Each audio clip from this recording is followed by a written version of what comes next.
Ngayon yung pakuluan muna natin yung ating pork neck bone ang ginamit natin. Ito yung ating ricado pang palambot, sibuyas, bawang at saka luya. Lagyan na rin natin ng spring onion.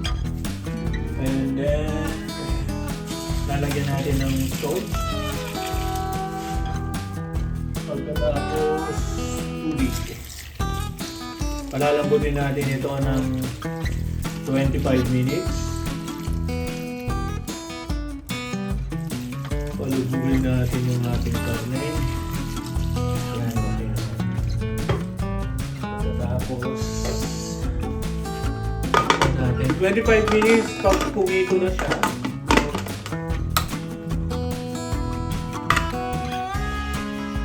Okay.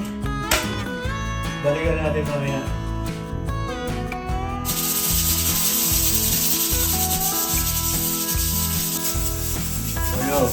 After 30 minutes, ginawa ko siya 30 minutes, pasingawin na natin.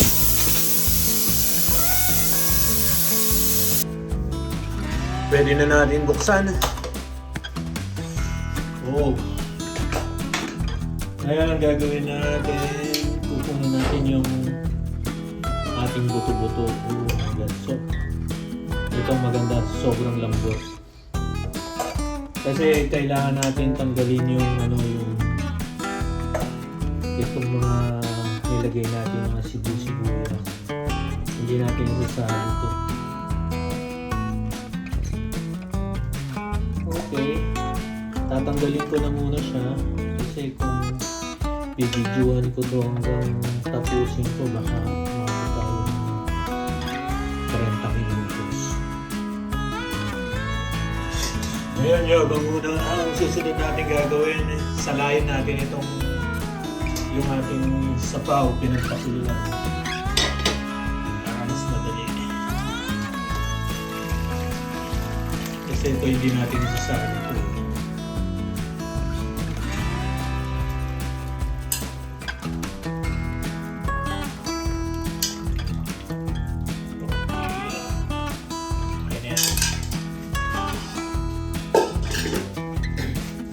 Pagkatapos, ibabalik natin itong ating mga buto-buto.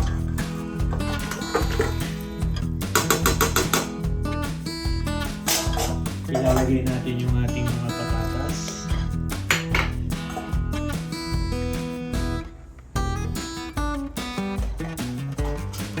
Pagkatapos itong ating samjang. Itong samjang na to, soybean paste. Soybean paste to.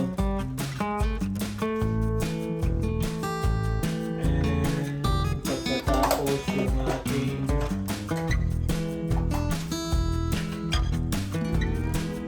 gochujang. Ito naman, chili paste.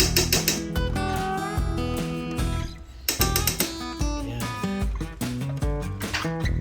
Kung kulang sa inyo, dagdagan lang ninyo. Maanghang kasi yun eh. And then yung ating chili powder. Ayan, okay na yan.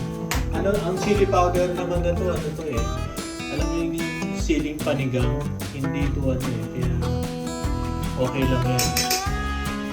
Tapos takpan natin. Ngayon natin kumulo, palambutin natin yung ating mga patatas. Okay boss, yun. Yan ang itsura niya, mamula-mula na. Medyo okay na yung ating mga patatas. So lalagyan na natin yung ating pampalasa. Lagyan natin ang konting sugar. Yung ating patis. Ating fish sauce. Pampalasa din yan. And then lagyan natin siya ng chicken powder.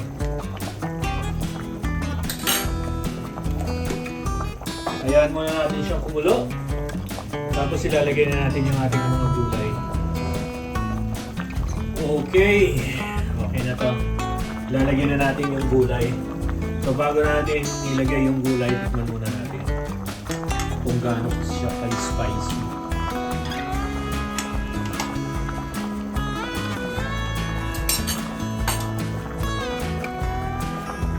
Tama lang.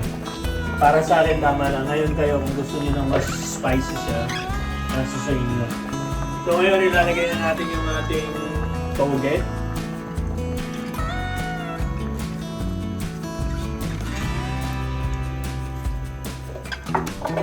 Pagkatapos yung ating pechay. Pwede nyo lagyan ng kangkong, pwede nyo lagyan ng bok choy, yung pechay bagyo, pwede rin. Kasi iba yung wala dito kasi yung talagang nilalagay na gulay dito eh. Wala dito nun, sa Korea lang yun. So takpan natin at pakuluan. Mga 2 minutes okay na yan.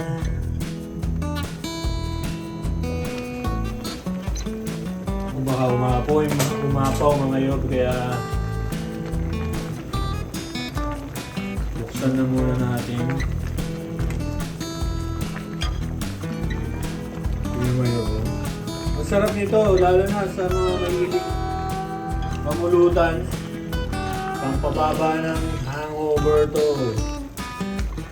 Ayan o. Okay na to, luto na to.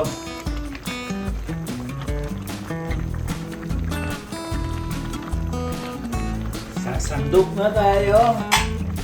Ito na yung ating mahiwagang plato. Tayin na ang kalan. Hanggang dito tayo kumuha ng banda rito.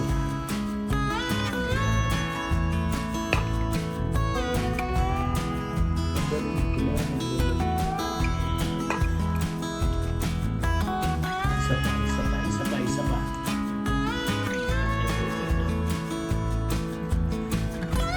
Oops. Tapos yung ating patatas. Ayan. Lagyan natin ng gulay.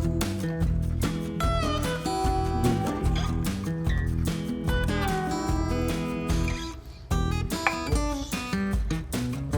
Ito yung stop. O, ito na yung ating spicy pork neck.